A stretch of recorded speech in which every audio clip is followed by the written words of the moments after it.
para agradecerle a Dios. Ya, Sí, Doc, listo. ok.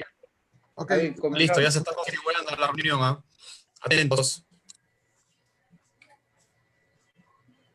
buenas tardes, amigos de la Unidad Democrática de Centro. Hoy, en los miércoles del Demócrata de Centro, tenemos una gran conferencia a cargo de Joseph Torres, quien nos hablará acerca de por una justicia que sea justa. Entonces, voy a dejar a cargo de la presentación de nuestro ponente al frater Carlos Alberto Irigoyen, quien él tendrá a cargo la conducción y presentación de esta ponencia del día de hoy. Adelante, Carlos. Muchas gracias, David. Presentar al doctor Joseph Campos Torres es algo, como siempre, grato, no solo por su condición de abogado, sino especialmente por su condición de docente universitario y en un área que es absolutamente importante. Claro, todos los profesores siempre incurrimos en el mismo, no voy a decir defecto, voy a decir que en la misma singularidad, ¿no? Para todos los profesores, el curso que nosotros enseñamos, ese es el más importante, ese es el mejor, ese es el curso, ¿no? En el que los alumnos deben eh, imprimir mayor esfuerzo. Pero si yo les digo que Joseph Campos Torres es constitucionalista, entonces todos vamos a tener que decir así, efectivamente, ese es un curso importante.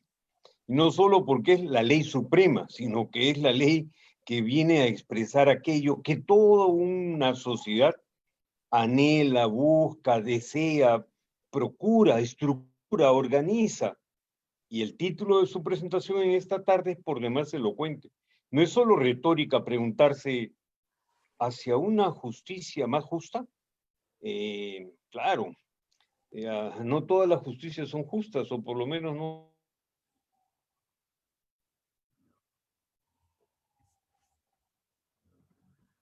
debiera despertarnos. Pero ese es el tema que nosotros vamos a poder apreciar y disfrutar en esta tarde, no solo de ese carácter docente, sino además desde una praxis profesional que lo lleva pues a una serie de bufetes y estudios de abogados prestigiosos aquí en Lima, incluyendo el que él mismo acaba de formar. Doctor Joseph Campos Torres, por favor, sea muy bienvenido. Tiene el uso de la palabra y lo escuchamos todos con suma atención. Muchas gracias, Carlos. Realmente con estas presentaciones uno arranca con un espíritu diferente. Es un tema que en realidad a veces lo complicado es presentarlo en medio de sensaciones que nos convoca a veces la decepción, a veces la esperanza, a veces, en fin, y más aún en el contexto que estamos viviendo el día de hoy, ¿no? Yo me siento convocado por el grupo humano que está en estos momentos compartiendo conmigo este espacio, ¿no? En especial, por cierto, por Alberto Borea, a quien no solamente le tengo especial cariño y afecto, ¿no? Una condición de discípulo que la reivindico siempre y además porque le tengo un aprecio especial, ¿no? Y él lo sabe, ¿no? Entonces, y ciertamente también tengo la aspiración el día de hoy de tratar de manejar un tema que al principio, bien lo decía Carlos, los profesores a veces adolecemos de algún defecto, ¿no? De tratar de ser densos, o eventualmente somos densos sin quererlo, ¿no? Pero creo que el problema también del Estado constitucional impone la necesidad de que las personas comprendan la relevancia del marco en el que se desarrolla el tema justicia, ¿no? Y es el marco del Estado constitucional. Y esto porque yo leía un mensaje de un Sartori de hace casi 30 años, cuando en su texto La vida política, y el Homo Videns también lo dice, que el gran problema de la democracia constitucional es que, siendo hija de la Ilustración, de una etapa maravillosa que vivió la humanidad, que tenía una frase distintiva que decía, atrévete a pensar, ¿no? Es hija es un pensamiento que requiere ser comprendido, ¿no? Y lamentablemente estamos gobernados, y lo dice Sartori, por un mundo que mucho siente y se esfuerza poco por comprender. Entonces, el drama por ahí comienza, y Sartori es un poco hasta pesimista, y palabras más, palabras menos, lo mismo lo señala Ruy Ferraioli, un gran pensador, hijo de Bobbio, ¿no? Que decía que no sé si la crisis que estamos enfrentando como Estado constitucional tiene posibilidades en medio del drama de un mundo que más siente que piensa, ¿no? Porque lo primero que había que reivindicar para efecto de comprender la importancia de la democracia constitucional en el que se desarrolla un nuevo perfil del juez, un nuevo sentido de justicia, es comprender que este es un mundo que se transformó y cambió un paradigma hace menos de 250 años, ¿no? Instaló una ficción, ¿no? que gobierna incluso el paradigma de la justicia, que es creernos iguales, ¿no? Una igualdad jurídica, una igualdad constitucional, que se pone por encima de una realidad, porque en el mundo de la realidad somos desiguales. Entonces, esa igualdad jurídica es un paradigma que se instala y ha transformado todas las reivindicaciones de orden social, económico y de justicia, ¿no? que conocemos durante estos últimos 250 años. Pero en buena cuenta, vivir creyéndonos iguales es una realidad que representa una minúscula parte de lo que hemos vivido como sociedad entera, ¿no? Porque toda la antigüedad vivía bajo el paradigma de la desigualdad. Incluso el sentido de justicia aristotélico da a cada quien lo que le corresponde. En esa correspondencia tiene el sentido de la desigualdad. Era un mundo, y esto lo dice otro profesor importante, Pedro de Vega, que la diferencia del ser social que vivimos hoy, a diferencia de la antigüedad, es precisamente que este ser social es el que construye el poder y el Estado, ¿no? Y es el que le da sentido a la afirmación del artículo 1 de todas las constituciones, de que somos el centro de la reflexión, de la acción, del poder y del Estado, la persona humana. ¿Y eso por qué? Porque por primera vez ese ser social de la antigüedad encontraba una sociedad, esa sociedad le daba existencia y le daba derechos. En cambio, este hombre del constitucionalismo, de la democracia constitucional, tiene una nueva función única en la historia de la humanidad, que es precisamente ser un creador del poder y del Estado. Y como eso es así, el producto siempre es después del productor. Y en ese sentido, yo, persona humana, y mis derechos son anteriores al derecho y al poder. Y es por eso que los derechos no me los da el Estado, me los reconoce. Y este es un tema importante y sustancial. Reorganiza toda la existencia de la institucionalidad democrática. Por ejemplo, ¿no? Si vamos a ir para efecto de aterrizar en el tema del sistema judicial, este pensamiento para los amigos que nos están escuchando por primera vez y probablemente conozcan recién un poco historia constitucional, en la experiencia continental nosotros hemos reformulado esta relación de nosotros con el poder a partir de una revolución histórica que es la francesa, ¿no? Por cierto, que tenía como antecedente otras revoluciones americanas, incluso la revolución gloriosa del siglo XVII inglés, pero que en buena cuenta en esta revolución francesa se instaló ese nuevo paradigma, se empoderó y se creó un nuevo soberano, que somos nosotros. El sentido de la soberanía popular, descrita en un textito chiquitito, que es el tercer estado, ¿no? Habla ya de lo que significa el poder que constituye el Estado, la sociedad, y que consecuentemente crea las condiciones, ¿no? de un documento que se llamó Constitución, y que hasta ahora incluso todavía tiene más tiempo de vida en el mundo de la política que en el mundo del derecho, porque la Constitución como norma es un producto de hace unos 70 años, 80 años, ¿no? Mientras que la construcción del sentido político de la Constitución, de aquel que nos dice que tenemos derechos, que el Estado los reconoce, que somos los soberanos, que somos iguales, ¿no? Entonces todo eso ha sido una creación, por cierto, que se ha empoderado políticamente ya hace, vamos para los 2 siglos y medio. Pero todo esto, como le digo, es hija de un contexto histórico, ¿no? De la Ilustración, donde había gente que además no solamente pensaba de manera a modo de fuego artificial por aquí y por allá, ¿no? Sino que buscaba encontrarse y reflexionar sobre estos temas. Entonces, esta revolución, por ejemplo, que le digo la francesa, había sido desarrollada en el marco de una asamblea, que viene a ser un parlamento, entre comillas, ¿no? Que había sido convocada 150 años después de la anterior. O sea, durante 150 años, ¿no? La necesidad de la presencia de una asamblea no existía. ¿Y eso por qué? Porque el soberano era el rey, ¿no? Y la justificación de la soberanía del rey era la divina. Entonces, la necesidad de convocar una asamblea dependía estrictamente de su voluntad. Pero como cambia ese paradigma y ahora somos nosotros los soberanos de este poder, aparece que la institucionalidad democrática funciona siempre y está a nuestro servicio, ¿no? Por eso es que los parlamentos funcionan siempre y cuando no hay legislaturas ordinarias funcionan a través de comisiones permanentes. ¿Y eso por qué? Porque somos nosotros los que siempre estamos y son nuestras demandas las que deben estar satisfechas porque somos los soberanos de este Estado y de este poder. Y en esa misma lógica, este poder judicial, que es el marco general, no único, pero el marco general donde se desarrolla el tema de justicia, ¿no? Justicia que, insisto, utiliza categorías que probablemente hayan tenido un antecedente denominativo, vamos a llamarlo así, en la historia. República había existido, herencia había existido, las instituciones jurídicas, por cierto, ¿no? En Roma, en Grecia, las políticas preexistían. Pero como dice un autor, Benjamin Constant, decía, todo se tuvo que redefinir a propósito de lo que ocurrió con la instalación del nuevo paradigma que supuso el Estado constitucional.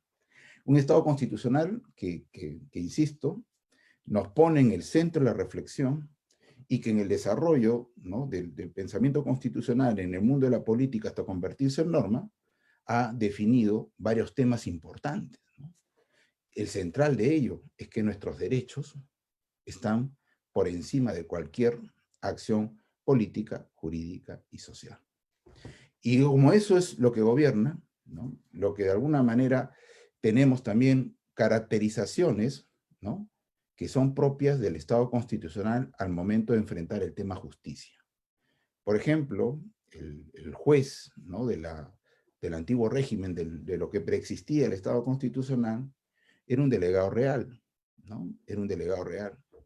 Y, por ejemplo, ahorita, por ejemplo, esta posibilidad del presidente de indultar, ¿no? Es un resabio de ese mundo previo al constitucionalismo, donde el juez puede dejar sin efecto una resolución con cosa jugada, ¿no? Por razones humanitarias, en fin, por lo que ustedes han escuchado siempre a propósito incluso de un debate importante hace poco, ¿no? Que costó un temas democráticos fundamentales. Entonces, este juez también, en ese sentido, como era un delegado del rey, hacía justicia en nombre del rey, ¿no? Y tenía caracterizaciones completamente diferentes al de hoy, ¿no? El juez de hoy tiene independencia, tiene irresponsabilidad por los votos, y todo, ¿por qué? Porque él hace justicia en nombre de nosotros. Cuando ustedes revisan la Constitución, ustedes se van a dar cuenta que el juez administra justicia en nombre del pueblo, ¿no? En nombre del pueblo.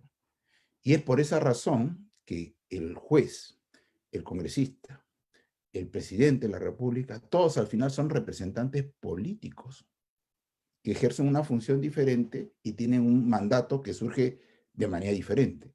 El congresista y el presidente fruto de una elección popular y en el caso del modelo peruano a través de una designación calificada que surge de un procedimiento. Pero al final de cuentas, el ejercicio de la función se enmarca entre un sentido del poder que le otorgamos nosotros, ¿no? O sea, el poder que ejerce el juez no es un poder en abstracto y autodefinido, no. Ese sentido de soberanía es imposible en el juez. El juez hace justicia en nombre nuestro. Y ese es el sentido que se le da una serie de garantías que eventualmente a veces es incomprensible, ¿no? Y eso forma parte también de la crisis en general de la institucionalidad democrática, cuando no se comprende que los principios que organizan la actuación del Estado en las democracias constitucionales exigen algunos protocolos que están destinados a asegurar transparencia, están destinados a asegurar defensa, que están obligados a presunciones de inocencia, etcétera, y que probablemente todas esas exigencias, entre comillas, que forman parte de los elementos centrales del Estado constitucional, a veces haga impopular a la justicia, y eso lo decían pensadores, hasta un procesalista que se me viene a la cabeza, se llama Calamandrei, uno de los importantes del proceso, decía precisamente que era inevitable la impopularidad del Poder Judicial, porque los procesos, en el marco de los procesos del Estado constitucional, lleva inmanente el sentido del tiempo, lleva inmanente el sentido de poner en conocimiento a la otra parte de una demanda, de una pretensión. No se pueden definir de manera sin escuchar al otro. No, yo no puedo sentenciar sin escuchar al otro.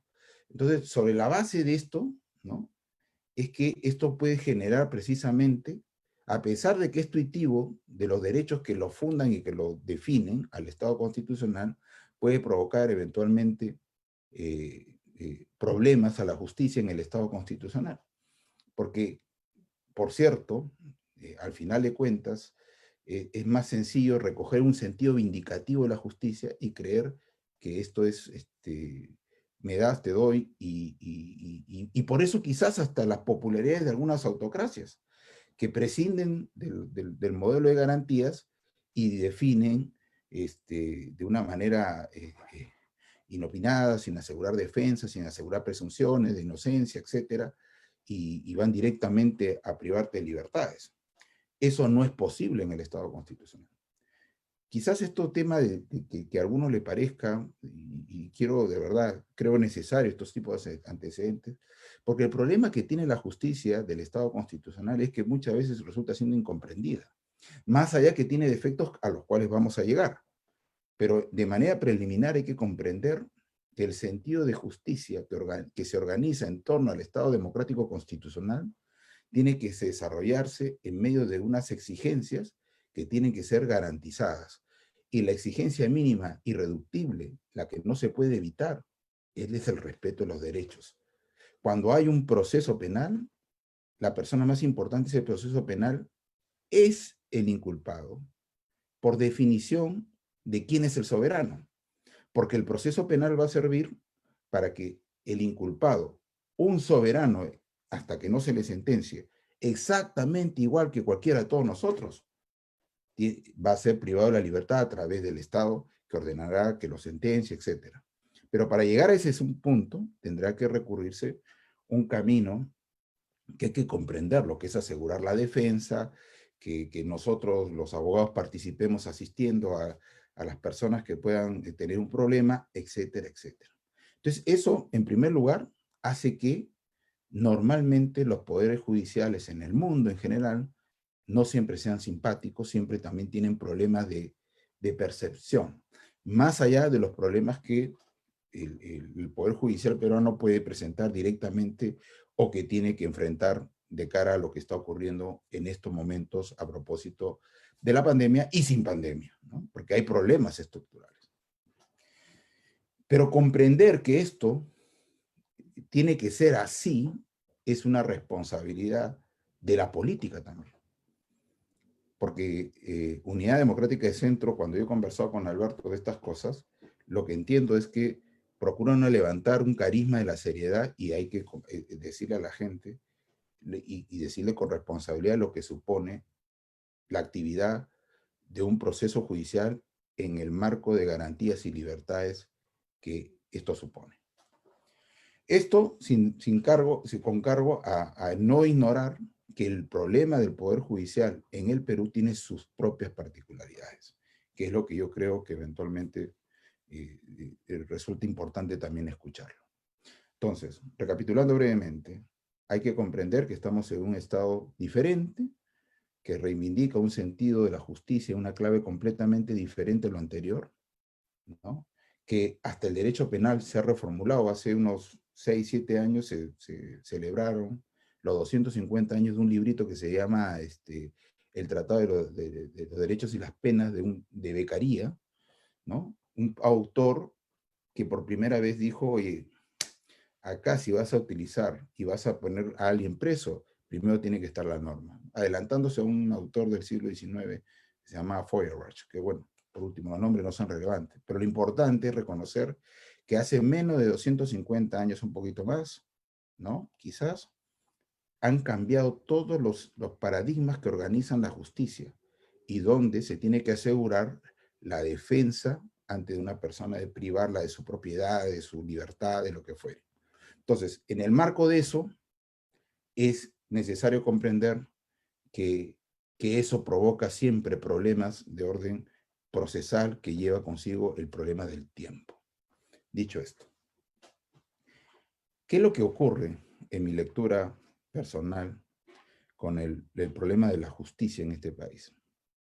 Creo que ya ha sido bastante discutido, algunas veces con exceso, algunas veces injustamente incluso, que nosotros tuvimos siempre un problema instalado a partir de un modelo de selección de jueces en el Perú, que se instaló a propósito de la Constitución del año 93. Y lo digo un problema porque, en realidad, seducidos por el sentido de lo popular, ¿no? Muchas veces la gente habilitó un modelo que yo creo que evidenció sus límites y además generó la posibilidad de mecanismos complicados de comprender, como era el tema de cómo se componía lo que se conoció como el Consejo Nacional de la Magistratura. Porque el Poder Judicial no es una entidad, es un poder que se define abstractamente, pero que está concretizado en jueces. Entonces, el primer problema que yo creo que ocurrió fue haber declinado a favor de una fórmula que aparecía como virtuosa por el hecho de que en el modo de selección de magistrados entró una fórmula populista, en mi lectura, que es convocar a sectores que no tenían nada que ver con el sistema de justicia, donde, respetando, por cierto, las profesiones del caso, la forma de selección estuvo a cargo también incluso de una enfermera, ¿no? de un enfermero, de un médico, ingeniero, etcétera, que probablemente sean los más virtuosos en su profesión, pero que probablemente tenían o adolecían de un sentido de lo que podría ser útil para efecto de desarrollar un modelo de justicia donde la selección del magistrado no solamente incluyera un sentido meritocrático de dar puntos o no, porque ya vimos que ese modelo se agotó, ¿no?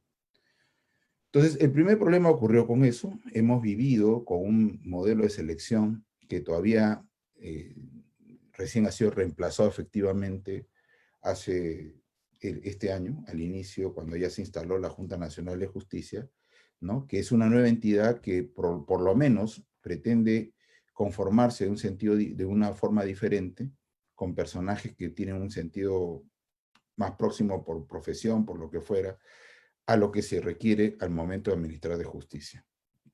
Pero durante mucho tiempo, el método de selección ha sido legítimamente cuestionado y también creo que en algún momento absurdamente llevado a un extremo donde hemos estado casi 2 años, perdón, casi un año y un poco más, de no tener una forma de cumplir las funciones que cumplía esta entidad, porque no solamente tenía la posibilidad de seleccionar magistrados, sino también de destituir.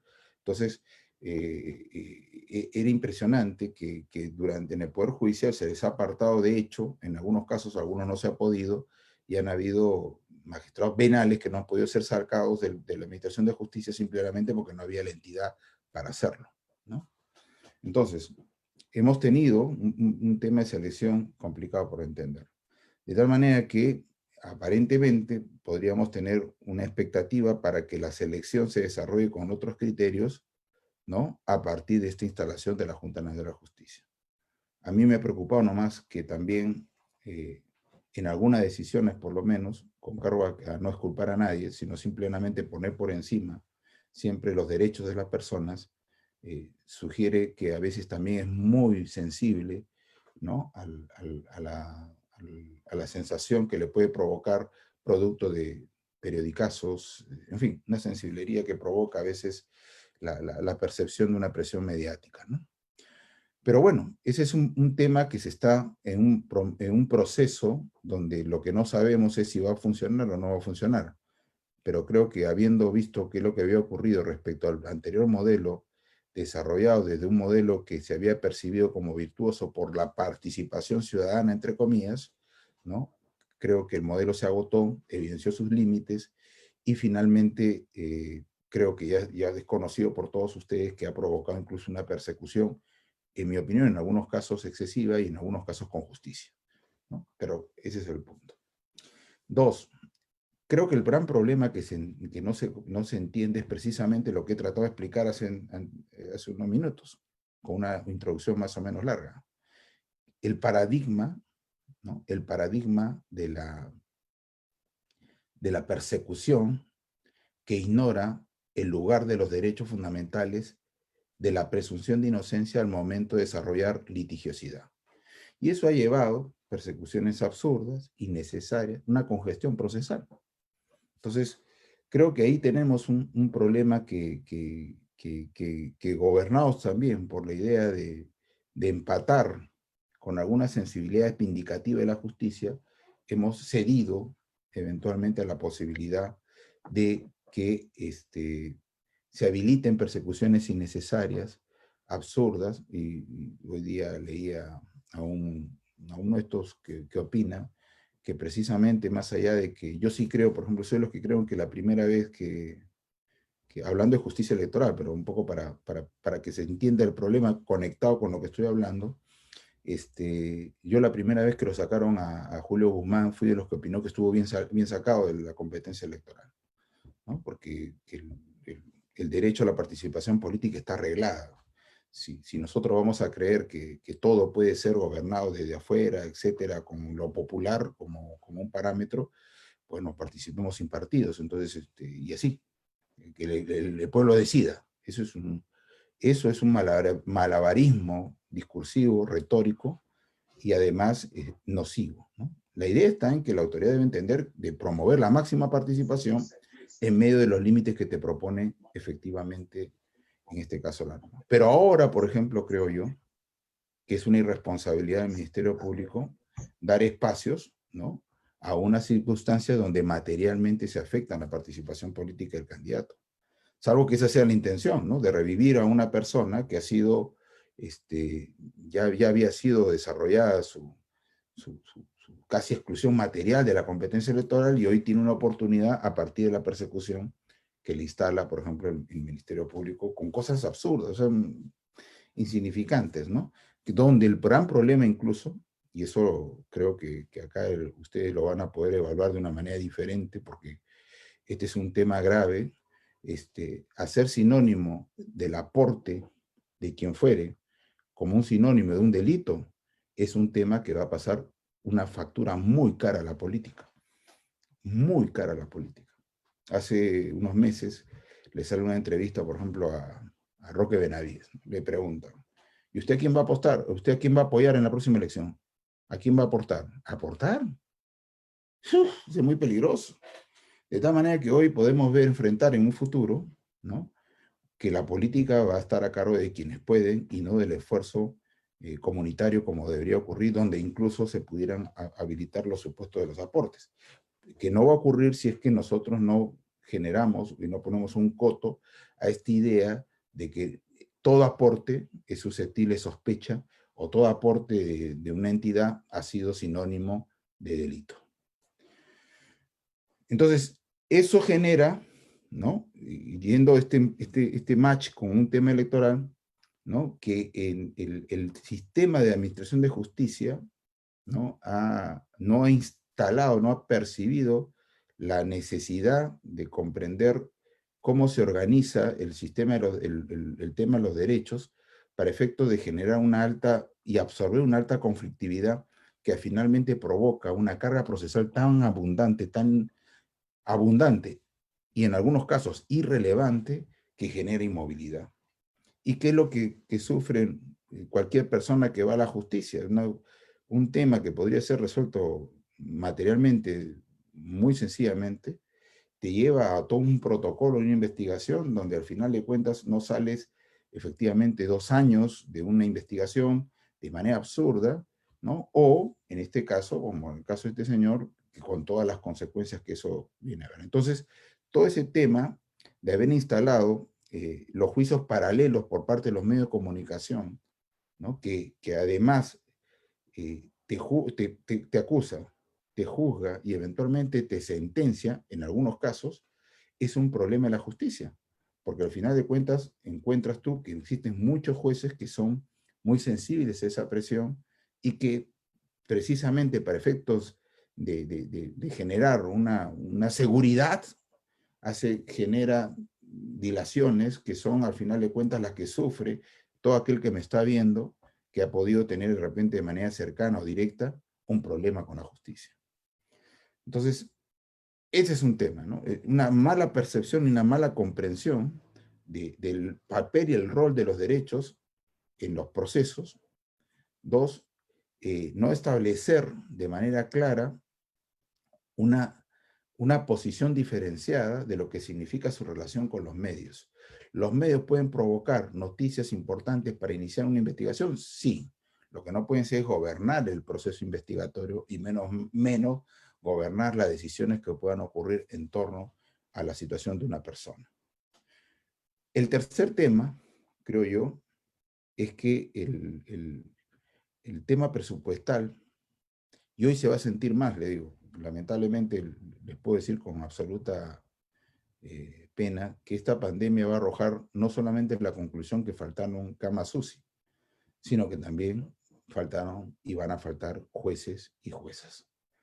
Entonces, el gran problema está en que existen propuestas incluso que ya están encaminadas y se están desarrollando, por ejemplo, para poner la oralidad, ¿no? que en realidad es una buena fórmula para desarrollar un poco de descongestión, pero a su vez también congestión, ¿en qué sentido?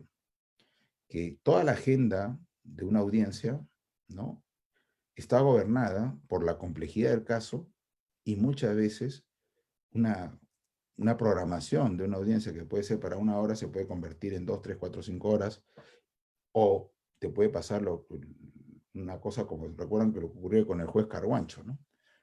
El juez Carguancho tenía 3 días juzgándote día y noche, hasta que el tribunal le dijo, oye, eso no se puede hacer, porque en realidad genera condiciones materiales de indefensión. ¿Quién va a tener atención permanentemente durante todas esas horas que está sometido a una audiencia? No puede. No. Entonces, no puede ni el encausado, ni el propio Ministerio Público, y menos la defensa, que es la persona que debería estar más preparada para enfrentar más agudeza respecto a las situaciones que van ocurriendo en una audiencia. Entonces, todo eso genera, por cierto, un tema. Entonces, si puede ocurrir que las audiencias pueden demorarse y no tienes un incremento de magistrados, probablemente generes un problema complementario, que es que las agendas van a ser insuficientes, ¿no? Va a haber más congestión, etcétera, etcétera. Entonces, ahí tenemos en el propio modelo, en la ausencia de cantidad de magistrados, también un tema que debería invertirse, porque ustedes comprenderán que durante todo este tiempo, ¿no?, que nos lleva a comunicarnos incluso a través de este medio, se están generando embalsamientos, ¿no? Embalsamientos. Entonces, ya existe actividad, sí, pero lo único que ha hecho el Poder Judicial es habilitar un programita que se llama El Juez Te Escucha, donde confirmas que no te escucha, ¿no? Entonces, ese es el gran problema, por ejemplo, actual que está viviendo la justicia, que tampoco no es muy diferente a que cuando no hay pandemia, porque al final de cuentas existen problemas de orden estructural que explican en la imposibilidad de ampliar un presupuesto, ¿no?, que a veces se agota solamente en gastos corrientes y no en la posibilidad de invertir para mejorar la justicia, ¿no? Tienes un poder judicial limitado, no puede contratar más jueces, no puede ampliar las cortes superiores en número, y eso también tiene un gran problema, ¿no? Pero creo un poco el sentido central de mi participación, haber dicho un poco todo esto, es de repente comprender, sabiendo que existe un gran problema en el mundo de la realidad que se ha evidenciado, por ejemplo, en los temas de cómo desarrollo las clases en orden virtual, ¿no? Es el tema de que la conectividad en todo el país no está asegurada, ¿no? Entonces, teniendo conciencia de ese asunto, lo cierto está en donde sí está la conectividad, creo que es un momento de repensar hacia dónde debe ir la inversión en el tema justicia a partir de este momento. Me explico. Creo que el gran problema, creo que esta pandemia nos ha enseñado muchas cosas, ¿no? Nos ha hecho descubrir algunas cosas de repente respecto al tema de lo que significaba para nosotros anteriormente temas imprescindibles, ¿no? Y hoy lo hemos reformulado. Por ejemplo, en el espacio en el cual me desarrollo, he conversado con muchos abogados de estudios, ¿no? Que ya prácticamente no van a sus oficinas, ¿no? Se ha instalado el teletrabajo, se ha instalado la virtualidad, están tratando de redimensionar incluso sus oficinas, etcétera, porque evidentemente se ha aprendido, ¿no? A usar estos mecanismos que estamos haciendo y en virtud de la cual, como bien lo decía David al momento inicial, cuando me convocó David Torres, se llega pues a 70.000 personas a través de una comunicación a través de este medio. Entonces, esa potencia que tiene de comunicar y de proyectar este medio es realmente fundamental. Ya existen, implementándose tímidamente en el Poder Judicial, mecanismos de digitalización, ¿no? Que ha comenzado con temas que no han satisfecho, porque lo único que te ponía era un correo para que tú le pidas algo, que eso no cambia en nada en realidad el problema, porque todos sabemos que esos correos a veces se leen, se pierden, se borran, lo que fuera. El esfuerzo de digitalización tiene otro nombre y otro paradigma. Entonces, sabiendo que los temas de orden material tienen que todavía mantenerse como preocupación, lo cierto es que parece que el futuro, en un buen sector de la Administración de Justicia, va a tener que pasar por establecer una nueva condición del juez, ¿no? Y para ello, el esfuerzo de la política va a tener que hacer acompañar ese esfuerzo. En primer lugar, para lo real o para lo virtual, tienes que convertir a un juez en un juez administrador, ¿no? Porque el juez que solo sabe derecho es un juez miserable, no sabe más. Lo que necesita es cómo gestiono su despacho. Entonces, lo que necesitamos es invertir en ese tema que muchas veces cuesta, ¿no? Es cómo tú conviertes a un juez que puede ser lo más importante a nivel de conocedor del derecho, pero que adolece de mecanismos y herramientas de gestión para gobernar al grupo humano que está a su cargo, para que trabaje eficientemente y este asunto. Entonces, eso en lo real y en lo virtual. Pero a su vez, creo que es el momento de hablar de refundar, ¿no? Un sentido de lo necesario, ¿no? En lo que se viene a la administración de justicia.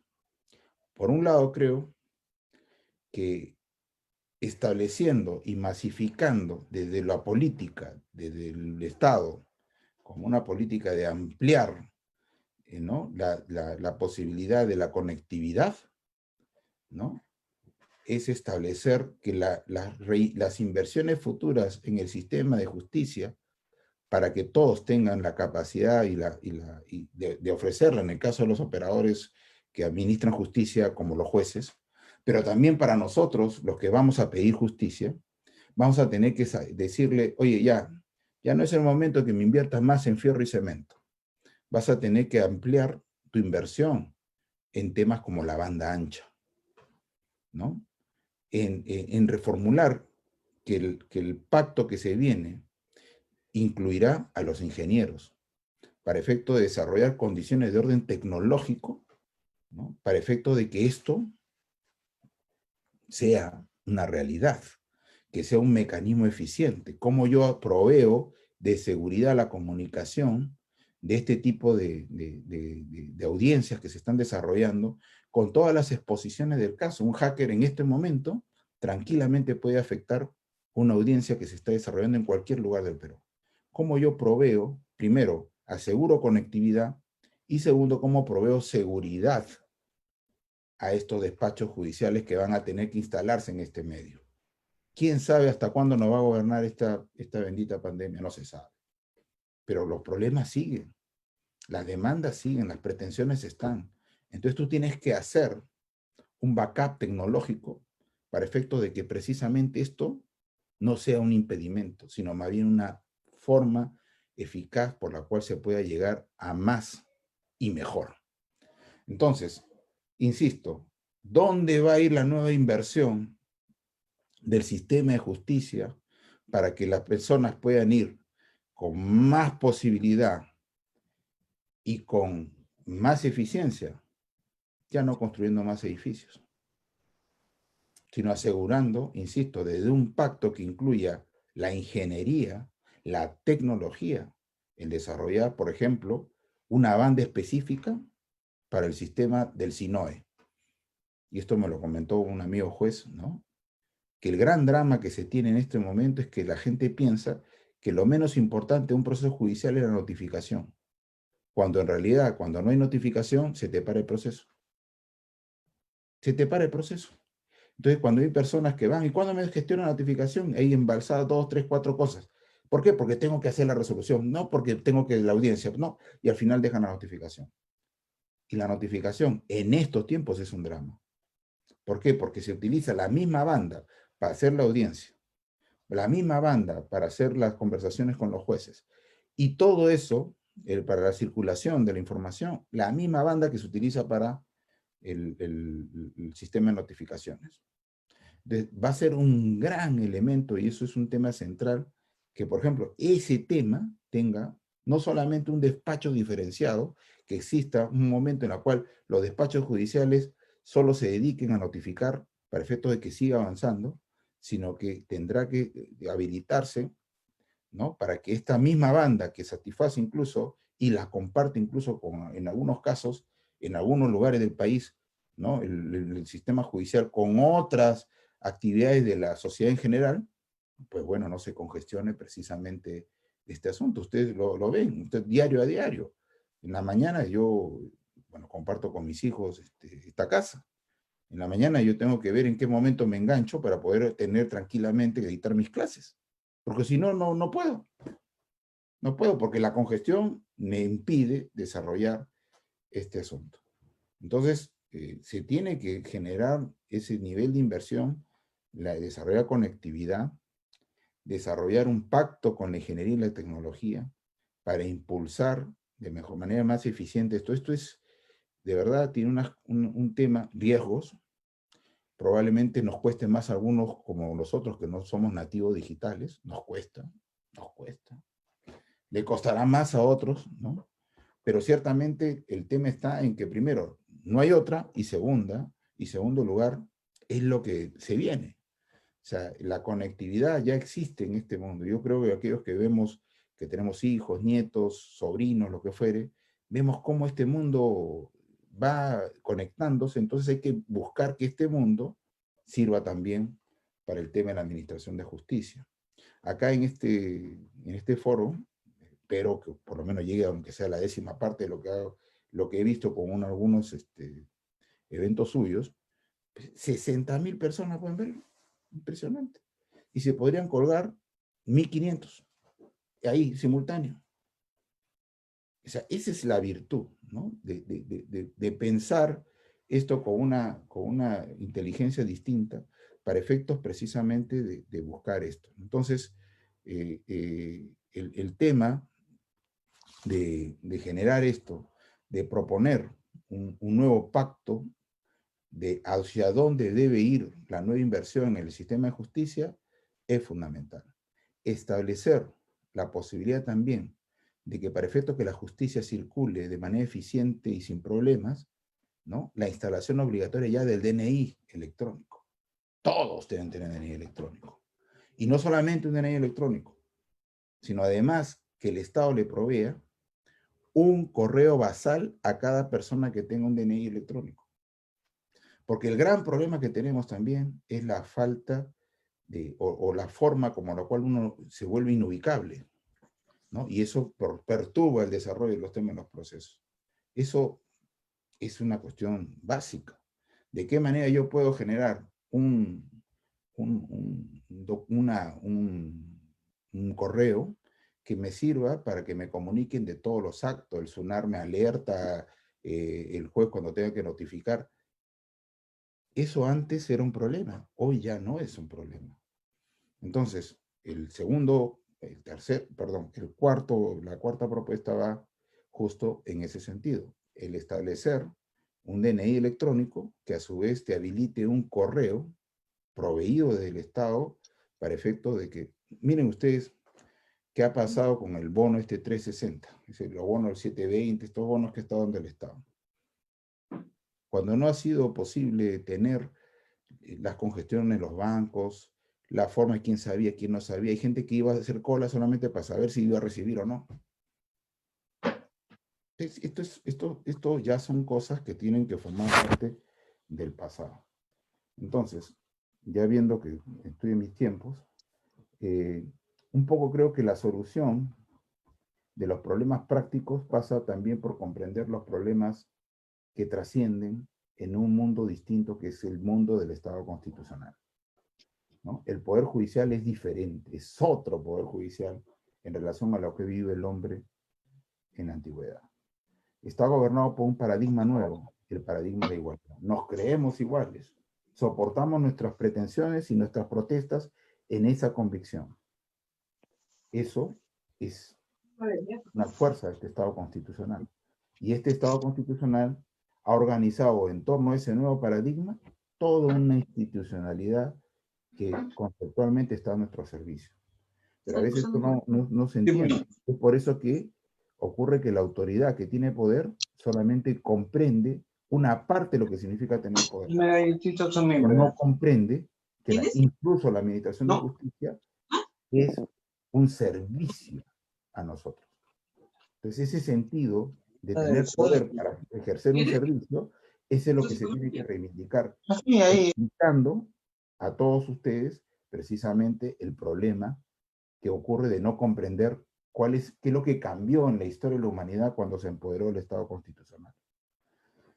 Tener en el mundo de lo concreto, comprender, creo yo, que este Poder Judicial ha encontrado un avance inicial en discutir una herencia, ¿no?, de un modelo autoritario que populistamente comprendió que la participación ciudadana en el método de selección de justicia iba a ser una solución cuando no lo fue. Menos mal que eso está en proceso de mejorarse, esperemos, porque acá hay que, insisto, hasta la autoridad tiene que comprender el sentido de lo que supone el Estado constitucional.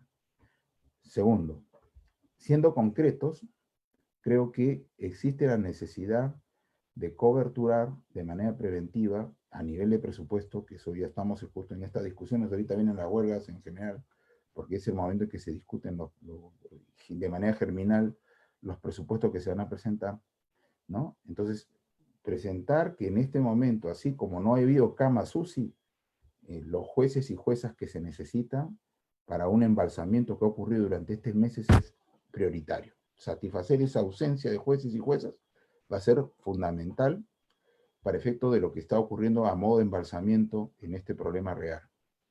Tercero, tratar de invertir en un nuevo perfil del juez. Un juez que no solo sepa derecho, sino también sepa gestionar un despacho de tal manera que en el mundo de lo que tiene y en el mundo de lo que va a tener, tenga conciencia y herramientas de orden tecnológica para enfrentar ese tema. Tercero, insisto, ya las inversiones futuras tienen que priorizarse más que en fierro y cemento en la idea de un desarrollo tecnológico a partir de un pacto que incluya a los ingenieros, como me lo había comentado un buen juez que ha hecho una plataforma maravillosa. 24 horas tú puedes acceder a su despacho. Es el tercer juez de San Juan del Urigancho. Es un juez juzgado civil, tercer juzgado civil. Eso es completamente importante. Es habilitar, ¿no?, y priorizar dentro del despacho algunos temas que están siendo siempre postergados por mirarlos con indiferencia y desdén. el tema de la notificación. Habilitar una banda ancha específicamente para efecto de que eso fluya sin problemas. ¿No? Generar una dinámica entre los despachos para efecto de que haya momentos para resolver, haya momentos para audiencia y haya momentos para notificar. Todo eso va a generar un orden que va a provocar una agilidad, porque el gran problema que tiene el justiciable es un sentido de la indiferencia, la indolencia, la falta de empatía por parte del sistema de justicia, que se traduce en que sus conflictos no se solucionan. Entonces, eso tiene que ser parte de la atención prioritaria. Y como les comenté, la manera de finalizar es comprender que lo que se viene acompañado de esto, ¿no? Con lo cual la conectividad desde el Estado, que asegure herramientas a su vez para efecto de evitar las interrupciones en la fluidez de los procedimientos, incluye, uno, asegurar la conectividad en el país, y dos, generar actos como los DNI electrónico obligatorio con una posibilidad de asignarle un correo basal estatal para que la persona pueda estar constantemente accediendo, porque eso también es parte del deber ciudadano que puede exigirse para efectos de que tengamos la posibilidad de que no tengas que estar invirtiendo en un edicto, estar generando por aquí, por allá. Eso no es así. Entonces, ese es el momento, creo, para pensar en que esta realidad que nos ha sometido la crisis sanitaria nos ha hecho, insisto, a repensar muchas cosas, ¿no? Creo que todos hemos sido impactados de alguna manera, y creo que de manera central, no visto en este momento, pero creo que lo que se viene es verificar que la Administración de Justicia va a tener que redefinir roles, objetivos, y sobre todo, ¿no? Las relaciones que va a tener hacia el futuro con los ciudadanos, que, insisto, en el Estado constitucional es el centro de la atención del poder y del Estado. Quedo aquí un poco a ustedes y le agradezco infinitamente la paciencia y por el tiempo, que creo que ya me excedí unos minutos. Muchas gracias.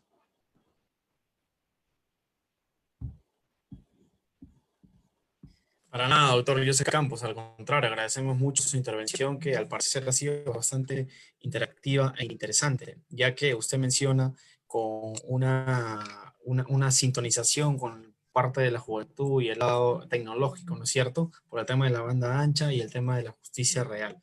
Bueno, tenemos preguntas por parte de nuestro frater Crisanto Jesús Aguilar, que nos pregunta aquí en el chat Zoom, además de todos los saludos que mantenemos ahorita en el Facebook Live, el cual nos dice, Crisanto Jesús nos menciona, ¿por qué desde la perspectiva de los derechos el centro de atención de la justicia es el inculpado y no el afectado o la víctima?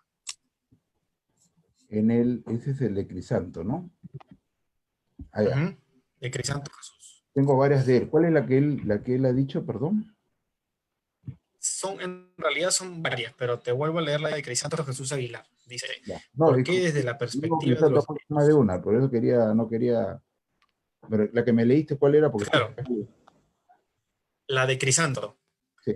Entonces te menciono, ¿por qué desde la perspectiva de los derechos el centro de atención de la justicia es el inculpado y no el afectado o la víctima? Nos dice Crisanto. Bueno, eso es muy sencillo, porque la víctima tiene diversas formas para efectos de resarcir un eventual problema, porque, insisto, mientras que no ocurra una sentencia, la persona está premunida de una presunción, y eso es una conquista del Estado constitucional. Probablemente pensemos en los culpables para efectos de quitarle valor a esa presunción, pero en estricto, si yo creo que alguien me ha hecho daño, y digo creo o estoy convencido, bueno, yo tendré diversas formas de resarcir, y es así como la teoría del derecho penal lo comprende. Por eso es que en el proceso penal las víctimas no son partes naturales. O sea, las víctimas, si quieren participar del proceso penal, tienen que pedir incorporarse al proceso. ¿Por qué? Porque los procesos no sirven para obtener justicia en una clave vindicativa. En el proceso lo que se evalúa si es que el señor es culpable, y la carga de la prueba la tiene el Ministerio Público.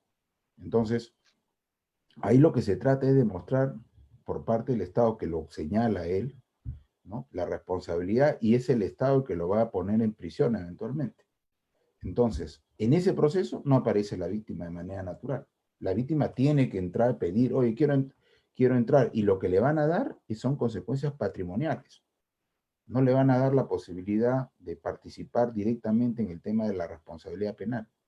¿Por qué? Porque se entiende que para eso está el Ministerio Público y está el juez. Entonces, no está pensado para que sea un foco donde la víctima participe de esa manera, ¿no? Entonces, insisto, es el momento en el cual el Estado pone la posibilidad de llevar a prisión a un soberano que lo será hasta el momento en que sea sentenciado y confirmado. Hasta ese momento, esa persona será inocente. Entonces, bajo esa perspectiva, como el Estado sirve para eventualmente, como el proceso sirve para que el Estado eventualmente lo ponga en prisión a una persona, ese proceso solo participa Ministerio Público, juez y el eventualmente inculpado, ¿no? Y si solo, insisto, y si quiere la víctima participar, lo hará para pretensiones civiles, más no estrictamente penales. Ok, gracias, doctor. Más bien viene otra pregunta de nuestro frater Freddy Copa desde Villa El Salvador. Nos dice, primero nos saluda educadamente y le menciona, su consulta es la siguiente: ¿qué tiene que pasar para que toda institución pública, de forma global y aparte del gobierno, realice la gestión de forma correcta y deje de lado la burocracia? Y eso va un poco con la preocupación que les comentaba que debe solucionarse, ¿no? O sea, un juez puede ser campeón del derecho, ¿no? Pero mientras que no tenga un sentido de cómo administro eficientemente los recursos y los tiempos, siempre vas a tener... Hay un caso emblemático de un juez que incluso le iniciaron procesos penales, ¿no? Por la morosidad, por la morosidad. Y ese juez lo ha puesto de juez constitucional. Es impresionante. El tipo se toma los tiempos que él quiere porque él cree que él es el único que le han dado el poder, y él no reconoce más que en su equipo, no sabe administrar el equipo. Entonces, el tema está en, es imposible. Entonces, mientras tú tengas un juez que solamente sabe de derecho y no tenga la capacidad, porque el tema de la burocracia siempre existe. Lo que ocurre son los excesos y los problemas en torno a la burocracia. Y esos problemas son cuando no existe un buen administrador de recursos, ¿no? La administración, en su definición base, es la persona, el administrador es el que hace que otros hagan, ¿no? El que hace que otros hagan. A veces ocurre que no hay gente que con la capacidad de hacer que otros hagan. Entonces, ese es un tema, y insisto, hay también circunstancias objetivas que en el procedimiento no están previstas y que son elementos perturbadores, ¿no? Por ejemplo, cuando uno tiene un proceso y una persona que no se puede ubicar, ahí está, te fregaste. Tienes que buscarlo por todos lados, tienes que iniciar una publicación por edictos con todo este asunto, y esto se convierte en un problema sin fin. Entonces, o esta persona que busca una forma de evadirse, que le cambia hasta el número de su domicilio para efecto de perturbar la notificación, todo eso ocurre. Entonces, frente a eso tú tienes que establecer procedimientos y un buen administrador. Y si has escogido a alguien para que sea juez por sus competencias profesionales, tendrás que invertir en desarrollar competencias como administrador, porque el despacho es un equipo, un grupo humano que tiene trabajo de diversas complejidades, de tal manera que el buen administrador sabrá cómo desarrollar, ¿no?, un procedimiento para efecto de absorber todos los problemas.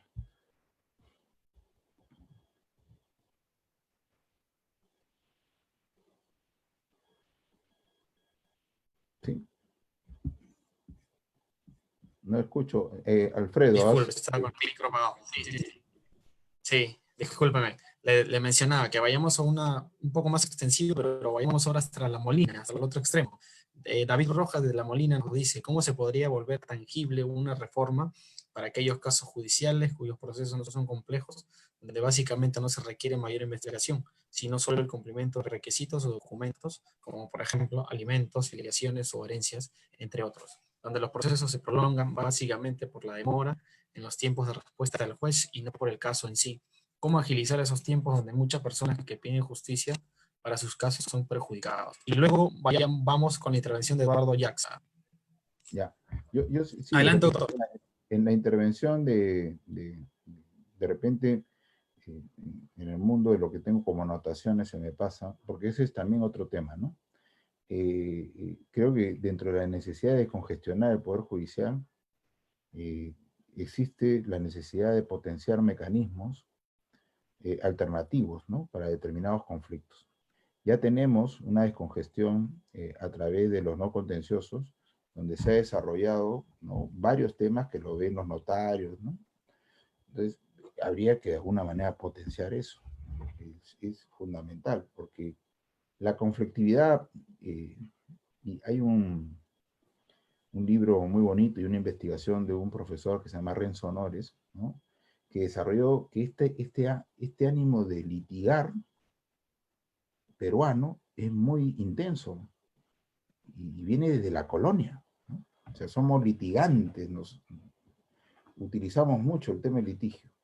Y de Traseñí escribió un texto lindo que se llamaba Siriaco Urtecho, litigante por amor, que también habla de que hasta por amor se litigaba, ¿no? Entonces es un tema que tenemos que enfrentar eso. Entonces, lo que hay que darles espacios alternativos, ¿no?, para que efectivamente ocurra una descongestión del Poder Judicial, ¿no? Entonces, potenciar los mecanismos alternativos que ya existen, ¿no?, a través de políticas de Estado que sean difusores, tan difusores como el tema del cinturón de seguridad, el uso de la mascarilla o el barbijo, ¿no?, para efecto de potenciar que existen otros medios, porque que además pueden tener la virtud de ser soluciones rápidas.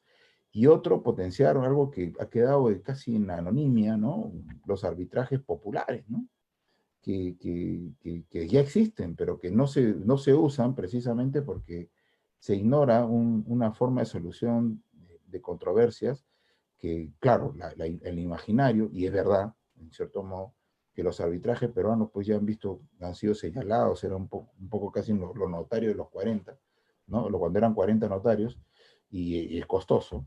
Entonces, el Estado desarrolló un mecanismo a través del MINJUS, en virtud de la cual se habló de los arbitrajes populares. Probablemente sea importante potenciar ese mecanismo para efectos de congestionar, ¿no?, y por último crear, ¿no?, porque claro, el límite de la decongestión y utilizar mecanismos alternativos sería la disponibilidad del derecho, ¿no? Si es que habría que discutir qué cosa no puedo ponerlo a someter a un arbitraje por tratarse, por decir, un acto estatal de jus imperium, ¿no? Eso no podría ser parte de un arbitraje en mi lectura, ¿no? Pero salvo lo demás, podría uno entrar, sea por la falta de complejidad, sea porque es una pretensión de baja entidad, vamos a llamarle así, podría descongestionarse a otro lado. Entonces, y como le digo, ¿no?, promover, ¿no?, el uso de los mecanismos, buscando también democratizar algunos costos a través de, por ejemplo, ¿no?, abrir el mercado de notarios con la idea de reducir o implementar más competitividad, ¿no?, y buscar que ellos sean los que congestionen el Poder Judicial a través de lo otro. Entonces, uno es mejorar en el supuesto de que sea el gran receptor de conflictos el Poder Judicial a través de lo que ya comenté, y lo otro efectivamente es promover mecanismos alternativos, sea para lo que ya existen, que son los no contenciosos, que normalmente lo ven los notarios, o habilitar y promover los mecanismos como el arbitraje en su sentido popular del MINJUS o de otros mecanismos para efectos de que se pueda descongestionar el Poder Judicial. Insisto, ahorita yo le agradezco no solamente a David, a Tito, a todo Borea, este tema se va a sentir ahorita, el embalse es brutal, o sea, y sobre todo determinadas pretensiones, ¿no? O sea, los laborales, por ejemplo, no tenemos un sentido en lo inmediato de lo que va a ser, ¿no? O sea, por ejemplo, no me siento mal en decirlo, es tan ignorado en la dimensión que la irresponsabilidad del premier que ha salido hace poco, de poner a una persona a aprender en el despacho, del despacho que va a tener el mayor conflicto que se pudo haber tenido, fue una irresponsabilidad absoluta, ¿no? Entonces, eso hay que tenerlo presente porque en esto es lo que no se ve, ¿no? La congestión y el embalsamiento es una realidad inmediata. Y eso es lo que tendríamos que ir pensando y promoviendo esta discusión para efecto de que se tomen medidas. Realmente, si ya, yo le comento una anécdota de cómo ocurre este asunto, un tema que me pasó. Un día me convocan a una audiencia, ¿no? Y, por ejemplo, hoy día estamos a agosto, ¿no? Y que me convoquen para junio, para el 29 de junio, 28, 26 de junio, ya, para que sea útil, porque el 29 es día de San Pedro. Y me voy con mi resolución, hace unos años, no estoy hablando de la pandemia. Me voy y me acerco y le digo a esto, me toca informar, le mi carnet, y el relator que sale me dice, efectivamente, pero no está programado, me dice. Y me enseña, no está programado. Voy a ver, debe haber sido un error, doctor, vamos a ver esto. Perfecto, un error, acá está mi resolución, yo he venido, voy a informar, ¿listo? Entonces, cuando voy, al rato, sale y me dice, doctor, permítame, me mira la resolución, imagínate que sea 2019 que fui, ¿no? No es 2019, es 2020. O sea, imagínate que hoy lo habían puesto, me notificaron para el 2021. No era el 2021, era el 2022. O sea, ya había pasado 10 meses, ¿no? De la notificación de la audiencia, y no era ahí, era un año más, ¿no? Eso es un problema de gestión, de recursos, de gestión de todo. Entonces ese es un tema, porque hay jueces, ¿no? Y creo que Alberto tiene el gusto de incluso de estar emparentado. Hay jueces que tienen el despacho al día. ¿Por qué? Porque son buenos gestores, ¿no? Me refiero, y hago el público homenaje a Gustavo Odría. El tipo tiene su despacho al día. Si se puede. El punto es cuando no existe ni la competencia natural ni la competencia instalada y no aprendes y no quieres aprender. Ese es el gran problema que yo creo en lo inmediato aparece. Más allá de los problemas de orden contemporáneo, recursos, etcétera, en realidad ahí también comienza un gran problema que es importante absorberlo, ¿no? Parte de ese sentir que nos hablaba de esos sentimientos, démosle ahora una brevedad para Eduardo Yaxa para que pueda intervenir. Nos dices tu nombre y desde dónde nos saludas, Eduardo, por favor. Bueno, muchas gracias. Buenas noches a todos los participantes virtuales. Bueno, yo soy Eduardo Yaxa, soy abogado, trabajo acá, estudié, me recibí y ejerzo la profesión aquí en Rosario, ciudad de Rosario, provincia de Santa Fe, República Argentina. Así que les saludo desde aquí a todos. Ya vengo participando casi puntualmente en todas las reuniones. Bueno, ha sido hoy la oportunidad para presentarme formalmente. Bueno, Estudió mi maestría en Rosario, Eduardo. Ah, qué bueno, acá en la Universidad Nacional de Rosario. Sí, claro, sí, con Sí, el profesor sí, Alvarado. sí. Alvarado Belloso fue mi profesor de Derecho Procesal Penal, de Derecho Procesal Civil. Amigo. Lo conoce Alberto, hemos participado juntos. Ah, qué bueno, qué bueno. En el Perú a casa, muy buen amigo. Sí, sí. Bueno, en esa muy interesante, doctor Campos, su participación. Creo que en la mayoría de las cuestiones participo y estoy de acuerdo. Simplemente mi intervención es para poderles hacer conocer un poco en qué situación y en qué punto estamos sobre estos puntos que se trataron el día de hoy aquí en Rosario. Bueno, en primer lugar,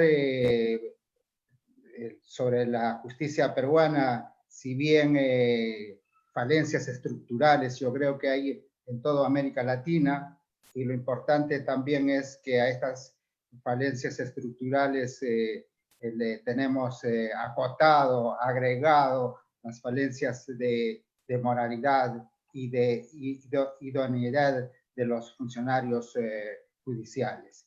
Dicho esto, respecto al nuevo perfil de juez que podemos ver, yo creo que tomándolo en cuenta para el fuero civil, para el fuero laboral, estaría en todo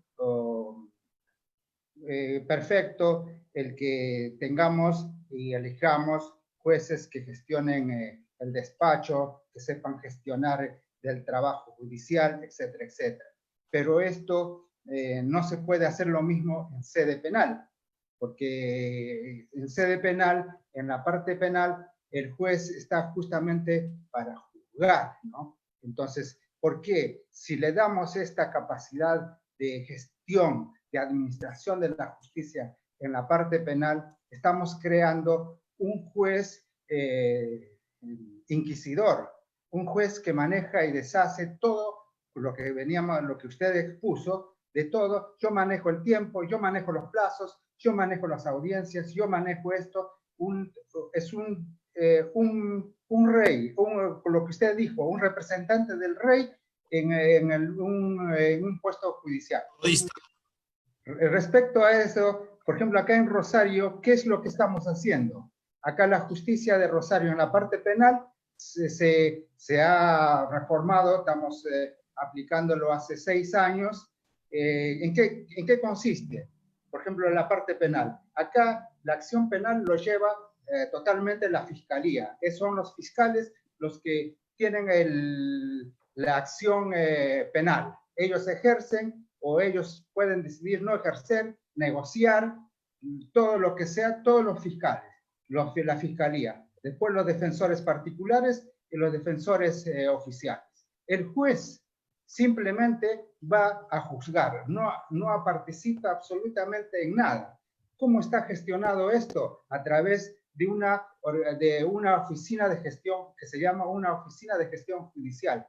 Esa oficina de gestión judicial está administrado, lleva adelante un ingeniero en sistemas y un ingeniero industrial que elabora todos los trabajos a realizar.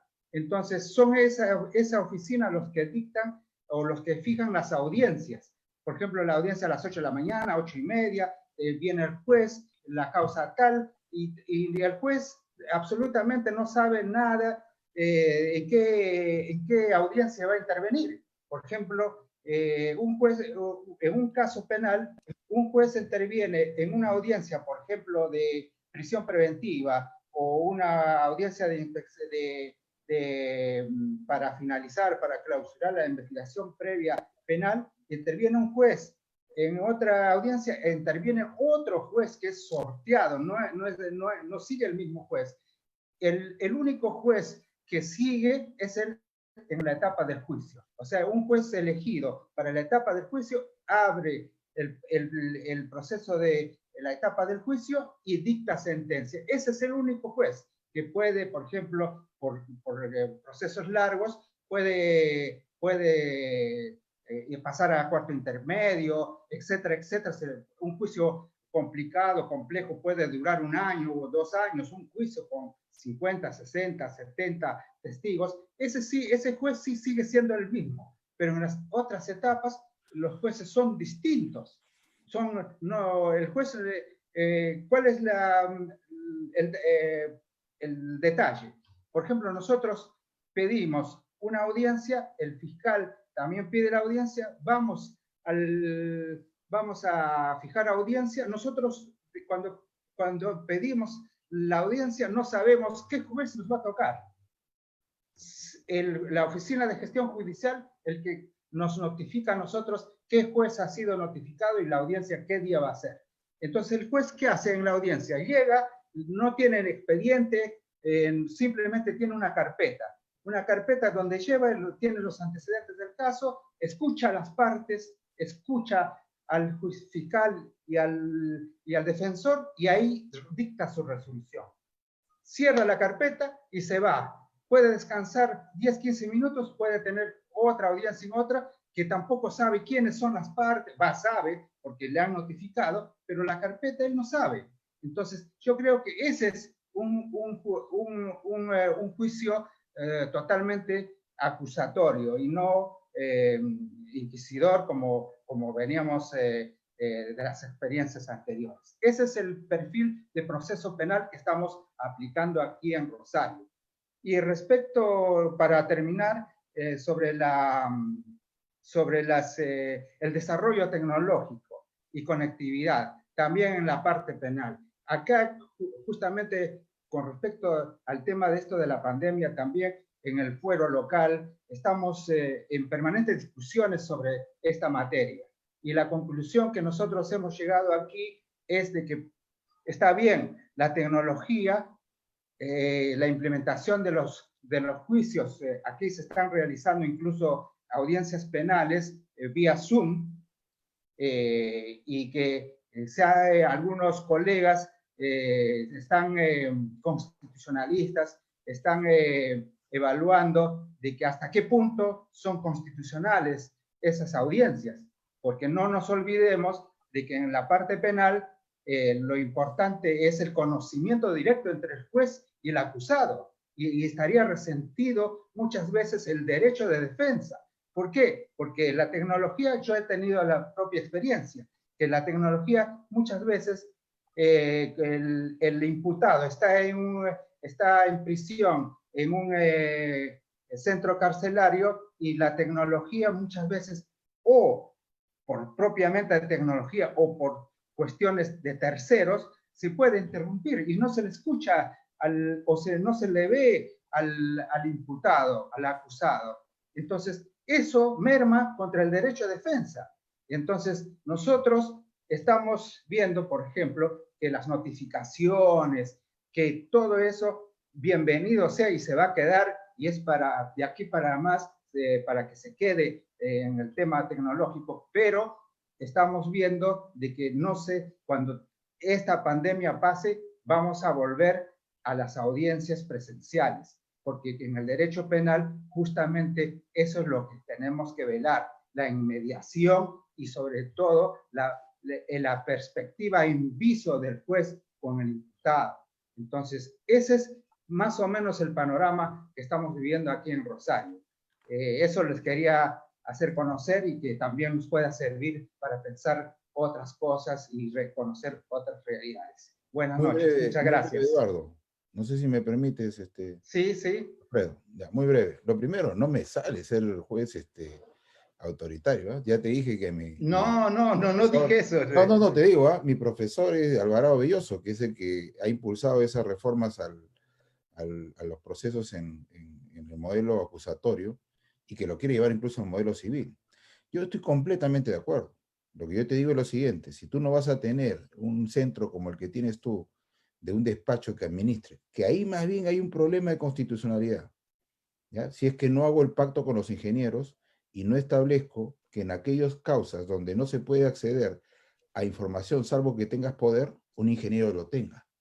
Ojo, por eso es que hablaba yo de los pactos con los ingenieros para implementar este tema. Pero si existe ese centro que administra, y efectivamente aleatoria, porque aquí, por ejemplo, un poco para que imagino que ha seguido el proceso político, Carguancho lo han endiosado, el juez Juan Carguancho, lo aprecio, pero yo quiero decir lo que pienso, ¿no? Y Juan Carguancho fue endiosado, y creo que la gente entendió que él no había metido preso a todo el mundo, cuando en realidad él es un juez de garantías, es un juez que solamente conoce de manera preliminar y nunca va a sentenciar a nadie, ¿cierto? Acá también existe ese modelo que están ustedes recién inaugurando en Rosario, como lo estás comentando.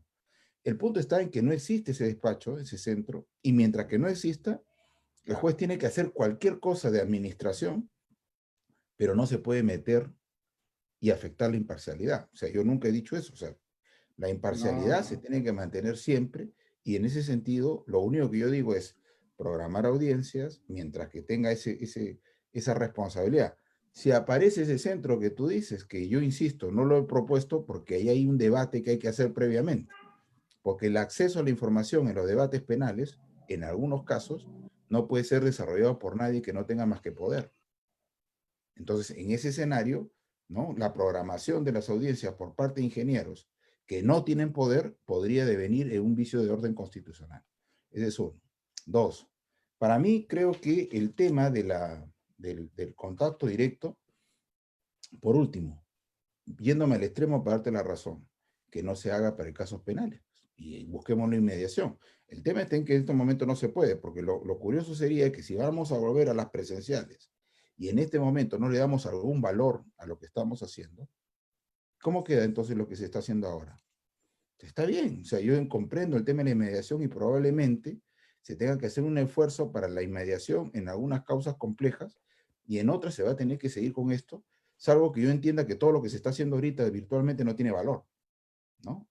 Entonces, es ahí donde hay que manejar el tema del debate. Yo sí creo en el pacto, insisto, mientras que no existe un centro como el que tú tienes, me parece importante que el juez tenga herramientas, incluso ese juez que es escogido aleatoriamente, tiene un despacho.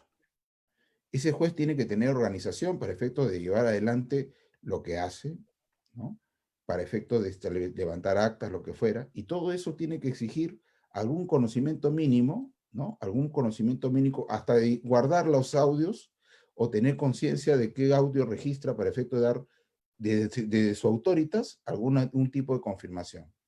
Bueno, el punto es que si no existe eso y existe el tema, por último, esa tarea administrativa que la haga alguien, pero mientras que no lo haga alguien, alguien tiene que darle un orden. Y por último, que eso se reserve a los temas penales. Ese es un tema. Y dos, creo yo, que el tema de la discusión de esta administración por parte de un tercero va a tener que entrar a un debate. Ese es un debate ahorita en todo el mundo del derecho procesal a través de herramientas tecnológicas como esta, que en algunos lugares ingenieros están programando audiencias. Y la discusión es, ¿eso es constitucional? En gran parte del debate, en el mundo procesal, se dice que no es así. Por eso es que parte de la percepción es, hagamos un pacto que incluya y proyectar un nivel de autoritas a partir de esta conversación con la tecnología, para efecto de que todo se lleve en medio de una regularidad procesal. Eso sería un poco... Yo estoy de acuerdo contigo, plenamente. Nada de un juez autoritario, un juez que intervenga más allá de sus posibilidades, un juez que no actúe pruebas, que no haga pruebas de oficio, perdón, que no haga pruebas de oficio, todo eso completamente de acuerdo. El punto está en que tiene que saber hacer, en mi modesta opinión, cómo administra su trabajo. Hay gente que solo sabe derecho, y ese es un punto que yo creo que es un problema. Sí, Alfredo. Gracias, doctor Joseph. De hecho, agradecemos también la intervención de Eduardo Yaxa desde Argentina, muy novedoso, y le dejo una pregunta, porque vamos a pasar al Facebook Live. Ahora, tenemos mucha interacción por ahí. Eduardo Candiotti Munarriz nos deja aquí la pregunta. ¿Puede un ciudadano denunciar a un fiscal o juez que administre injusticia? Esa se la dejo en suspenso para ahora pasar a los saludos que nos mandan desde Facebook Live. Un segundito por aquí. Y estamos atentos a los saludos de, por ejemplo, James Peter Segama Andrade nos manda saludos para el doctor Alberto Borea. Juan San Martín, saludos al doctor Alberto Borea y a la UDC. Moisés Grimaldo Salinas nos dice excelente saludos para el doctor Borea y el ponente. Antonio Santiago Figueroa, buenas noches. A los organizadores y al auditorio. Juan Flores también se saluda al mismo doctor y le envía muchos éxitos al doctor Joseph. Juan Flores. Basilio Báez nos dice saludos fraternos también para ambas personas, y al mismo tiempo seguimos con los saludos de diferentes partes también del país. Saludos trujillanos desde Alfonso Medrano, también desde la Ciudad Imperial. Déjenme encontrarlo, no solamente, que aquí lo he tenido desde de Gloria Castillo Valverde. Saludos, creo que lo conoce bastante porque tiene una confianza y le saluda desde Cusco. Y le mando un gran abrazo. Luis Ángel Arena también le deja un buen saludo. Sí, claro. Y por aquí tenemos preguntas, pero no sin antes de poder responderlas la que le acabo de mencionar, Eduardo Candiotti. ¿Se la Bueno, vuelvo a sí. repetir o...? No, Ah, ok. yo lo tengo acá incluso en pantalla. Sí, o sea, el juez en el Estado constitucional tiene una garantía, que es la inviolabilidad y la irresponsabilidad por los votos que tiene, salvo que haga actos que están tipificados como delito, que es la prevaricación. Salvo ese supuesto, sí, yo puedo denunciar a un juez, o sea, eso sí queda claro. Lo que tengo que evidentemente es confirmar el comportamiento, primero, que puede ser una venalidad, si es que yo eventualmente puedo acreditar que su acto o su comportamiento responde a una venalidad, por ejemplo, una parcialidad no declarada, etcétera, que pueda provocar un acto contra el texto expreso de la ley, que es el supuesto genérico del prevaricato, ¿no? Entonces, pero salvo eso, hay que tener claro también, porque acá parte del problema que tú tienes con los jueces es que existe el problema, creo yo, que es que acá esa regla de la irresponsabilidad por votos ha provocado que existan entidades administrativas dentro del Poder Judicial que evalúen a los jueces por sus decisiones. Entonces, eso normalmente, ¿qué provoca? Un juez conservador, un juez medroso, ¿no? Además, tiene que cada 7 años tiene que hacer una revisión de su comportamiento como juez, donde le revisan sus decisiones, y cada 7 años él está pasando una evaluación, ¿no? Entonces, en nuestra insatisfacción ciudadana, creemos que eso está bien, pero al final de cuentas genera un costo al momento de provocar un juez que sea auténticamente independiente y que tenga la tranquilidad de que la resolución que sea fruto de una interpretación jurídica, ¿no? No le va a generar un problema, ¿no? Entonces, eso es un tema interesante. Justo estaba leyendo hace poco un modelo de cómo se eligen a los jueces en una experiencia, los jueces del Poder Judicial, y la diferencia con los jueces constitucionales es que los jueces del Poder Judicial normalmente se eligen para siempre, ¿no? Como una garantía de su independencia, ¿no? Entonces, pero bueno, ese es el modelo que tenemos. Ese es uno. No sé si hay otra pregunta. Sí, tenemos muchas más. Ahora le leo la intervención de Antonio Santiago Figueroa, que nos habla a través del Facebook Live, diciéndonos: la administración de justicia comprende 2 frentes: reducir la carga procesal con la prevención del delito, y lo mejor con la educación, con 2500 años. Nos dice una reflexión: educa al niño y no castigarás al hombre. Y el segundo es la independencia plena del Poder Judicial. Y ello depende mucho de la forma como se eligen a las autoridades y una alternativa seria a la elección popular. Y lo mismo, elección interna en el cuerpo jurídico para jueces. Atentamente, desde Lima Cercado. No, está bien. Yo estoy de acuerdo en varias cosas, ¿no? Por ejemplo, la dirección del Poder Judicial ha sido una exigencia de parte de los jueces, ¿no? Un juez, un voto. Es una pretensión, es una opción, ¿no? Y yo sí estoy completamente de acuerdo que en realidad garantizar condiciones para que el juez administre justicia sin miedo, en su momento puede parecer que es un empeoramiento del juez. Y como estamos ahorita emocionados negativamente contra el juez, decimos, ¿para qué? Ya no, eso en realidad, primero, asegura y mejora la selección.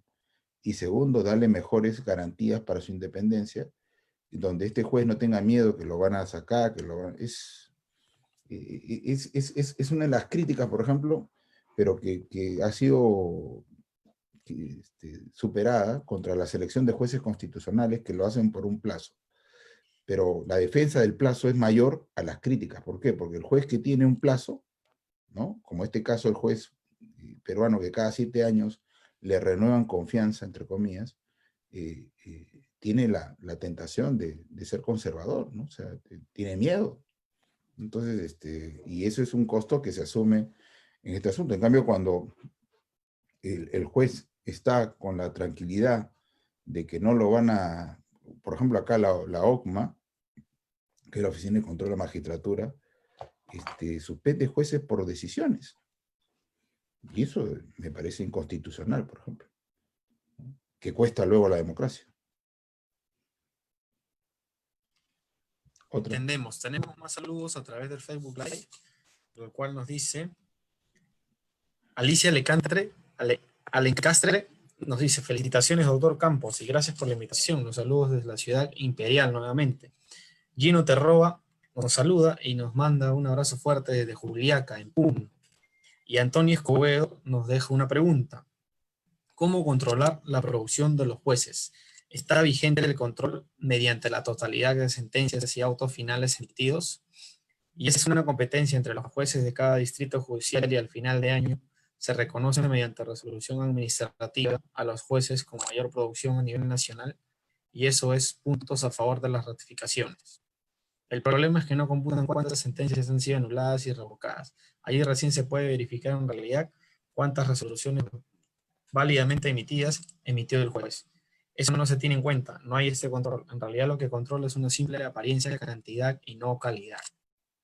¿Qué comentario le merece, doctor? No, yo estoy, en realidad, esta pregunta me sirve para complementar algunos temas, ¿no?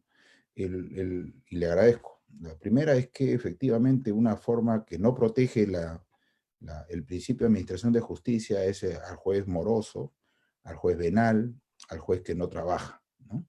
Eso, el no trabajo, eso no está protegido. Lo que está protegido es el sentido de su voto. Contra eso hay una protección constitucional de siempre, ¿no? Entonces, lo que sí ocurre en este momento, y he conocido, ¿no? por diversas fuentes, que en esta última sala plena que ha tenido los magistrados de la Corte Superior de Lima, han discutido en torno a que los jueces de Lima, los jueces constitucionales y no constitucionales, no están utilizando ni despachando, porque han comprendido que este teletrabajo es no trabajo, ¿no? Entonces, han discutido intensamente, porque para bien y tranquilidad de los que nos están viendo, hay jueces que sí les preocupa esto, ¿no? Hay jueces que sí denuncian este tema y les preocupa de que haya jueces que, entendiendo este teletrabajo, en realidad al final de cuentas sea un argumento para no trabajar, ¿no? Entonces, ese tipo de juez, ahí sí probablemente entiendo que podría entrar la OCMA o la ODECMA, las oficinas regionales del control, porque una cosa es que tú resuelvas y tengas tranquilidad en lo que resuelves, y otra cosa es que no resuelves porque simplemente no te da la gana y no trabajas, y el Estado le paga un sueldo con nuestros recursos para que trabaje, ¿no? Y eso debe ser, y además la caracterización del perfil del juez constitucional y el del juez en general es precisamente un sentido de servicio. Es como lo que yo quería rescatar inicialmente con la construcción, vamos a decir, histórica, ¿no? Este juez del Estado de la Constitución es un juez a nuestro servicio. Está obligado a tratarnos igual, y un poco para rescatar el sentido de la imparcialidad. La imparcialidad es la expresión procesal del principio de igualdad. Entonces, sobre la base de eso, ese juez, ¿no?, está obligado a tratarnos igual, pero sobre todo resolver nuestros conflictos, porque ese es el juez que en este Estado constitucional, ¿no?, es alguien que ejerce una potestas gracias a que nosotros se lo hemos dado. Entonces, por eso es que estos artículos primeros de la Constitución peruana, que es muy repetido en muchas constituciones después de los 50 del siglo pasado, ¿no?, pone esa frase que es un poco repetida, ¿no? Es el fin supremo de la sociedad y del Estado es la persona humana. Entonces, eso tiene que expresarse. O sea, la protección es solamente con el sentido de su voto, pero lo que no está protegido para un juez es que este juez no trabaje. Y como le digo, esto es una preocupación de ahorita, de hace unos días, donde se está pidiendo, se está evaluando la posibilidad de activar a los órganos de control cuando hay jueces que no han comprendido el sentido de esta virtualidad, ¿no? Una virtualidad que pretende con todos sus límites tratar de superar un problema en la que estamos todos sin voluntad, ¿no? Esto está claro. Alfredo, el volumen. Sí, bueno, ya tenemos muchas interacciones aquí en el Facebook Live y a través de la fanpage de Facebook. Sin embargo, ya culminaremos con la última intervención de Rosa Isabel Lasma Carrillo, que nos manda un saludo fuerte para el doctor Borea, también al ponente.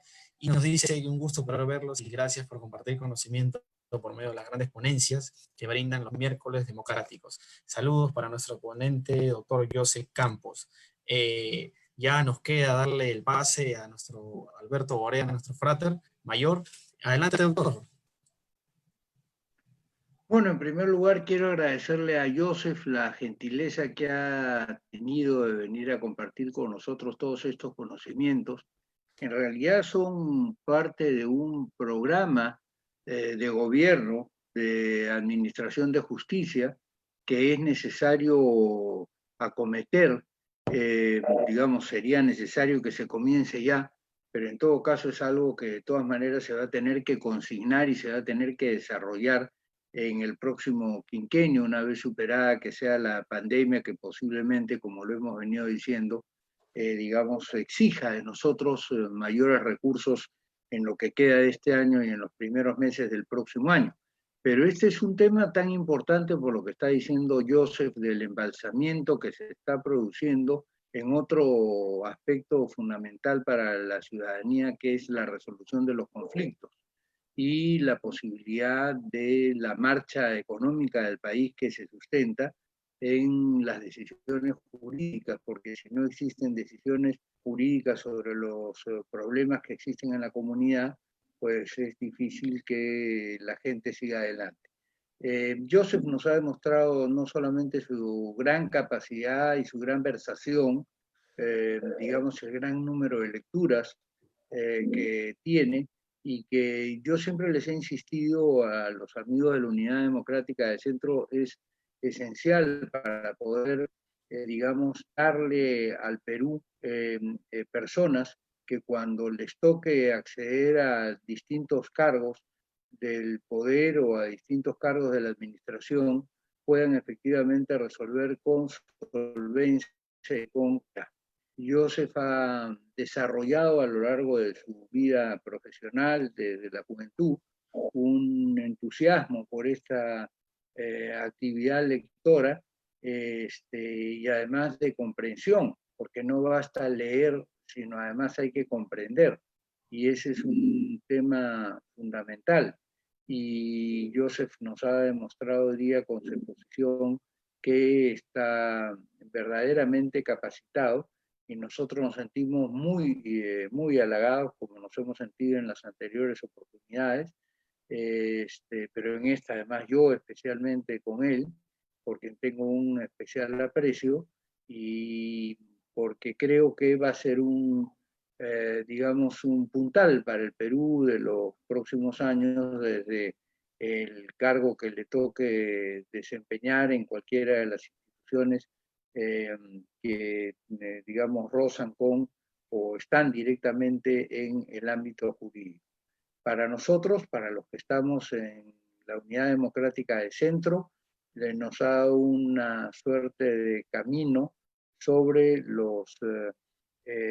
algunos lineamientos que, por cierto, los encargados del plan de gobierno se pondrán en contacto con él para poder seguir avanzando en esto, pero adicionalmente reiterarles lo que él dijo al comienzo. Nuestro movimiento, nuestro partido, que les pide a todos ustedes que hagan un esfuerzo con las firmas para poder hacer el milagro, y es el milagro, de convertir a este movimiento en partido en 2 meses.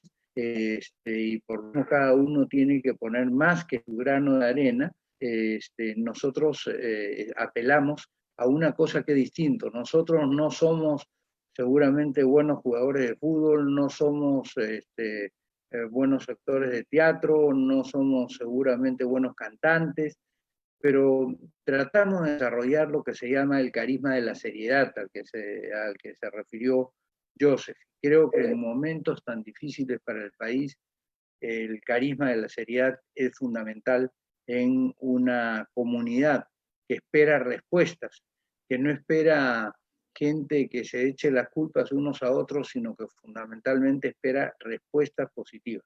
Muchas gracias, Joseph, por acompañarnos, muchas gracias por estar con nosotros, muchas gracias por esta conferencia, por haber ilustrado no solamente a quienes están en nuestra aula del Zoom, que como te decía temprano Carlos Alberto y David, son más bien, digamos, como el círculo de quienes se inscriben para participar, para evitar la malacrianza muchas veces de gente a la que le llaman los troles, que en realidad desmerecen cualquier presentación.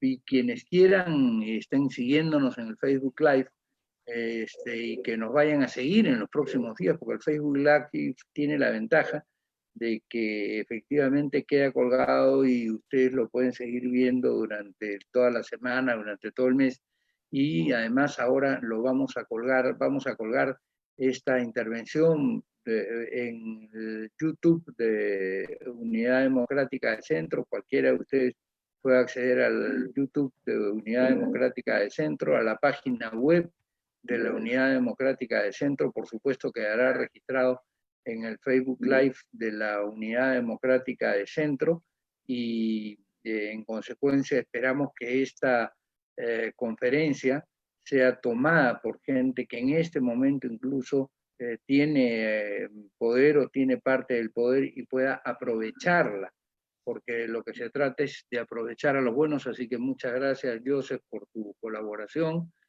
Muchas gracias a todos ustedes. Escríbanos si quieren participar con nosotros en la política, escríbanos a nuestro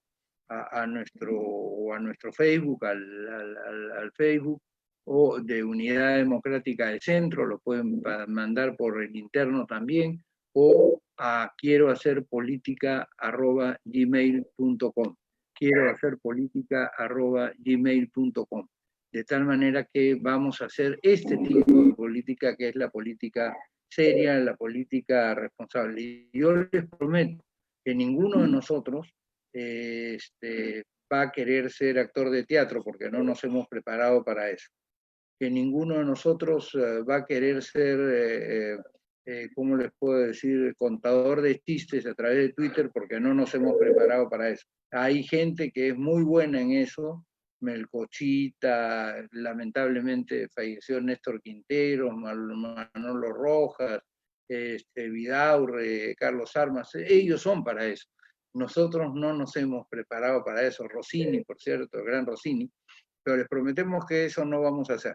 Nosotros queremos que el Perú se prepare y cada uno de los peruanos se prepare para aquello que de verdad tiene vocación y quiere hacer. Muchas gracias, Joseph, de verdad ha sido un honor para todos nosotros. Y creo que para cada uno de nosotros ha sido una enseñanza muy profunda de lo que puede aportar el derecho más allá de la solución de cada caso, es decir, cómo el derecho puede hacerse y usarse para que el país efectivamente cambie, mejore y acelere la solución de los problemas que los peruanos sentimos que nos aquejan. Muchas gracias a todos ustedes y a ti especialmente otra vez, Joseph, a Carlos Alberto por la presentación tuya, a David Torres, nuestro secretario general, y a Alfredo Alvisuri, el secretario de Juventudes, que está siempre conduciendo estos programas. Muchas gracias, que Dios los bendiga y hasta cualquier momento.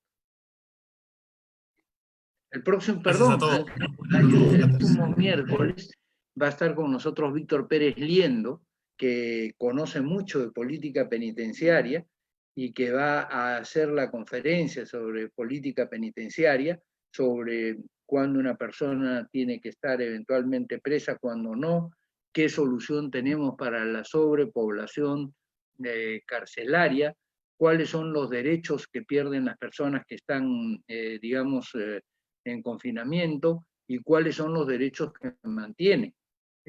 Porque aquí no se trata de la sociedad del linchamiento, como muy bien ha dicho Joseph, sino se trata de una sociedad de justicia. Muchas gracias a todos, que Dios los bendiga, y ahora sí, hasta la próxima.